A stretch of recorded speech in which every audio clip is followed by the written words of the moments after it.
रमता राम जपो रे प्राणी, अब तो सुन ले राम कहानी।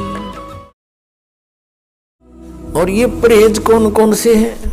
जैसे तम्बाकू, शराब और भाई ये और बकवाद, रिश्वतखोरी, लूटा खसोटी, मिलावट, तम्बाकू, मांस, ये शराब, ये प्रयोग नहीं करना चाहिए। ये तो वैसे भी एक सभ्य पुरुष का वैसे भी आहार नहीं है। ठीक है, हम कुसंगत घनी फैल गई अपने समाज में, मानव समाज में, और बच्चे देखम देखा फिर ये नकल बहुत जल्दी कर लेते हैं। बीड़ी पीता देखा बीड़ी पीने लग गए, सिगरेट पीता देखा नो टोर सी बना के आप भी सिर्फ पीवो बेसिक ना पर नो जरूर करने लग गए कुछ, फिर वो पीने लग गए। ऐसे ही शराब और मांस का एक दूसरे को देखकर हमने ये प्रचलन कर दिया, प्रचलन हो गया। पुण्यात्माओं, अब हम शुभ संस्कारी बनेंगे, शुभ अच्छे कर्म करेंगे, और हम जब अच्छे कर्म करेंगे तो हमें देख देख कर समाज भी हमें देखकर अच्छे कर्म शुरू करेगा। बच्चे सत्संग में आएंगे, यहाँ ज्ञान सुनेंगे, फिर आप जो यहाँ से तैयार करके भेजे जाते हो अपने अपने घर गांव नगर में, आपके व्यवहार विचारों को देखकर अड़ोस पड़ोस के बच्चों पर भी अच्छा असर पड़ेगा।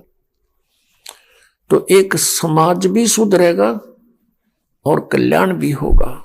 और फिर दूसरी मर्यादा कौन सी है? आन उपासना नहीं करनी। आन उपासना कौन सी है? जो दास बताओ वही करोगे। और दास के क्या बताएगा? जो हमारे सदग्रंथ बताते हैं।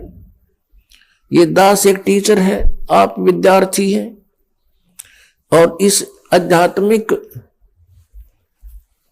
आध्यात्मिक मार्ग का जो सिलेबस है वो हमारे सदग्रंथ हैं, पवित्र चारों वेद, पवित्र श्रीमद् भगवत गीता और पवित्र सूक्ष्म वेद। इनके अंदर जो भी लिखा है वो हमारा सिलेबस है। इसके बाहर कोई पढ़ाता है तो वो टीचर ठीक नहीं, वो शत्रु है विद्यार्थियों का। और पवित्र 18 पुराण, पवित्र कुरान शरीफ, पवित्र बाइबल, पवित्र गुरु ग्रंथ साहिब, ये हमारे पाठ्यक्रम की पुस्तकें हैं। और इन पाठ्यक्रम की पुस्तकों में जो ज्ञान सीधा परमात्मा ने दिया है केवल वही स्वीकार्य है। और फिर जिनको परमात्मा आकर प्राप्त हुए अपने विधान अनुसार, उन नेक आत्माओं को, और उन्होंने जो परमात्मा परमेश्वर को देखा सचखंड में, सतलोक में, और फिर सब स्थिति से वो परिचित हुए, उन्होंने फिर जो ज्ञान अपनी अमृतवाणी में लिखा है वो ज्ञान हमें मान्य है। उसके साथ साथ जैसे 18 पुराण ये सहयोगी ज्ञान है सृष्टि रचना को समझने के लिए। बाकी इन 18 पुराणों का इस भक्ति मार्ग में कोई योगदान नहीं है। भक्ति मार्ग में योगदान है पवित्र गीता जी, पवित्र 5 वेद, 4 वेद तो आपके सामने है, वेल नोन है, और 5वां जो सच्चिदानंद ब्रह्म की वाणी उन्होंने खुद अपने मुख से आकर बोला है और यहां आकर रहे हैं, वो वाणी ये है हमारे भक्ति के मार्ग के सदग्रंथ। इसके अतिरिक्त जैसे पुराण है, कुरान है, और जैसे कुरान शरीफ में जो ज्ञान दिया है ब्रह्म ने हजरत मोहम्मद जी को सीधा, वो ज्ञान बिल्कुल सही है।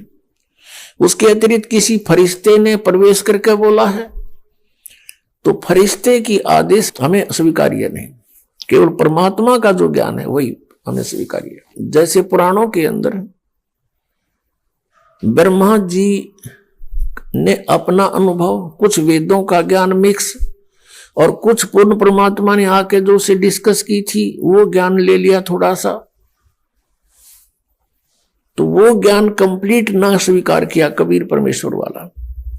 अपना अनुभव, वेदों को जैसा उसने समझा वो ज्ञान मिला करके वेद ये पुराणों का ज्ञान सुना दिया। फिर ब्रह्मा जी से सुने हुए ज्ञान को फिर अन्य ऋषि महर्षियों ने कुछ ब्रह्मा जी वाला ज्ञान, कुछ अपनी खिचड़ी बनाई और फिर आगे अलग पुराण की रचना कर दी। इस तरह ये 18 विभाग हो गए। वैसे ये एक ही ज्ञान है, एक बोध कहलाता है। तो भक्ति मार्ग के अंदर साधना के लिए पवित्र वेद ही सफिशिएंट है, पवित्र गीता जी और पवित्र 5वां वेद सूक्ष्म वेद, और वो पवित्र वाणी जो सदग्रंथ, जो महापुरुषों ने परमात्मा को जाना, परमात्मा का साक्षात्कार हुआ, सतलोक को देखा, उनका जो विधि उन्होंने अपनाई भक्ति की, वही हमने अपनानी पड़ेगी और तभी हम इस भक्ति मार्ग में सफल होंगे। इसके अतिरिक्त वे ऑफ वर्शिप यानी पूजा की विधि हमने पुराणों से नहीं लेनी है, हमने और किसी से नहीं ग्रहण करनी है, केवल वेदों से ग्रहण।